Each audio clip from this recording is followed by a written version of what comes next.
Hello, my name is Jeremy Sisemore. I'm the president and co-founder of ASAP Talent Services. We're one of the nation's leading SAP executive search firms and headquartered out of Houston, Texas.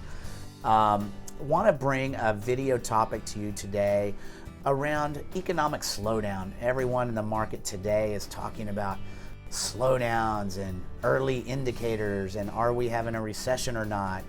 And I just kind of want to hit on where we're at today and what it could mean for you in the next few months as a person, as a consumer, and also as a hiring authority or a job seeker in the marketplace. What could it mean for you if there was a little bit of a slowdown in the market? First off, let's talk about indicators in the marketplace of a slowdown or recession, and are we in one or not? Based on what economists call a recession, we're not in one right now. There are some indicators that we could be having an economic slowdown, and then there's other indicators that don't suggest that. So all indicators across the board do not suggest we are currently in an economic slowdown, but some of them do.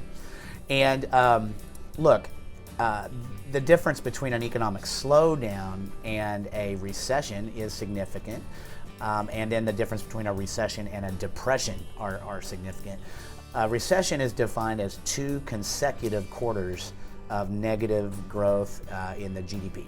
Okay, we're not currently there, and so that is how an economist would define a recession. But I do want to say that, look, some indicators are there that we could be going into an economic slowdown. And what I want to say to you as someone that owns an executive search firm, I'm very tied into the employment market and what that means for job seekers. And I'm also in tune with what that means for companies and hiring authorities that might be looking for talent. Look, a little bit of a slowdown would actually help hiring authorities and companies better be able to find talented people, because it's been so tough the last 2 to 3 years to find really talented people. And hiring authorities, you guys know what I'm talking about. I mean, sometimes it feels like we're scraping the bottom of the barrel and that no one that's extremely talented is just sitting around unemployed. People are getting multiple job offers, huge raises, counter offers. Those are things that happen in a really strong economy, strong market, low unemployment. And so if we move the needle just a little bit the other direction, that will not be a bad thing for candidates, will not be a bad thing for job seekers, hiring authorities, or companies or departments. Look, no one's rooting for full-on recession or having workforce reductions or hiring freezes, but if we have just a little bit of a slowdown in the economy, it won't be a bad thing for us at all. What positive things can we look for in those types of markets? As a consumer, interest rates are going to be better. It means that inflation is not super high, so gas prices, movie prices, price of food and groceries, price of products, generally speaking, those things won't be going way up. And if you're a home buyer or home seller, it means that as a buyer, you're going to be in good shape. Maybe it'll be more of a buyer's market, and that ties into real estate, and as a hiring authority, it's more of a buyer's market when things slow down.